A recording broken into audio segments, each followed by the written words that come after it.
il y a 23 ans, le journaliste burkinabé était assassiné. En plein milieu d'après-midi, le 13 décembre 1998, un véhicule enflammé est retrouvé sur la route nationale 6, près de Sapouille, dans le sud du Burkina Faso. Une macabre découverte qui va secouer le pays jusqu'à son sommet. À bord du robuste 4 signes de multiplication 4 noir, un Land Cruiser Toyota dont la carcasse est encore fumante, les premiers témoins puis les policiers découvrent 3 corps sans vie, partiellement calcinés.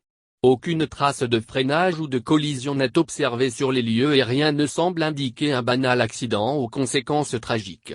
C'est le 4e cadavre, retrouvé gisant tout près du véhicule, qui met la police sur la piste du ou des criminels. 2 douilles sont retrouvées près de lui.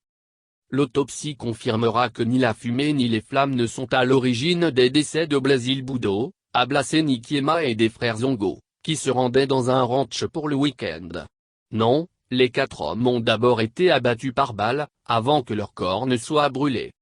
Au pays des hommes intègres, l'annonce de ces assassinats traverse le pays à la vitesse d'un feu de brousse.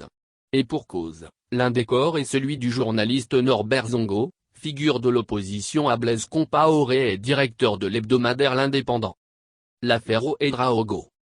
Né à Koudougou, Norbert Zongo avait entamé une carrière d'enseignant dans les années 1970 avant de bifurquer durant la période sankariste vers le journalisme.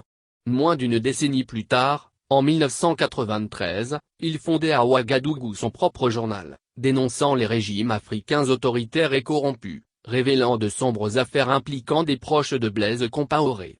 Il condamne aussi la politique de rectification appliquée après la révolution burkinabé et l'assassinat de Thomas Sankara, en 1987.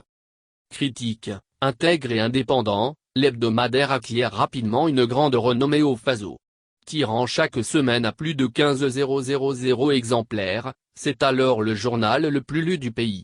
Mais de plus en plus connu et apprécié pour ses enquêtes, l'hebdo devient aussi une source de gêne pour l'entourage de Compaoré. De fait, l'assassinat de Norbert Zongo et de ses compagnons semble lié à une enquête, entamée depuis presque un an.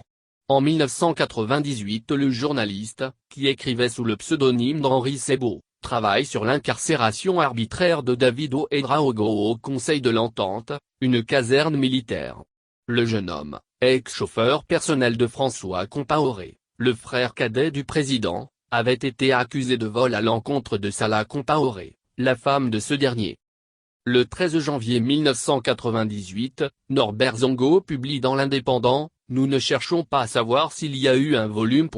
Ce qui nous préoccupe, c'est l'incarcération des suspects au Conseil. Nous sommes dans un état de droit paraît-il. Où a-t-on gardé les présumés coupables ?» 5 jours plus tard, le 18 janvier, David Ouédraogo décède dans les locaux de l'infirmerie de la présidence burkinabé, officiellement de sa maladie, selon le médecin-chef présent. Pour le journaliste, l'affaire est trop trouble pour qu'il s'agisse d'une mort naturelle. Le chauffeur du frère du chef de l'État ne serait pas décédé des suites d'une maladie, mais à cause de tortures infligées par des hommes du régiment de la sécurité présidentielle, RSP. Quoi qu'il en soit, la mort de Zongo déclenche aussitôt une mobilisation sans précédent au Faso. Les membres de la société civile, des étudiants notamment, organisent manifestations et grèves dans les jours qui suivent. C'est la première fois que le régime de Blaise vacille, sous la pression populaire. Le gouvernement crée une commission d'enquête indépendante, censée faire la lumière sur le quadruple assassinat. Elle désignera plusieurs suspects sérieux, membres du RSP, dont notamment le chef de ce dernier, Gilbert Diendéré. Suite de l'article sur Jeune Afrique.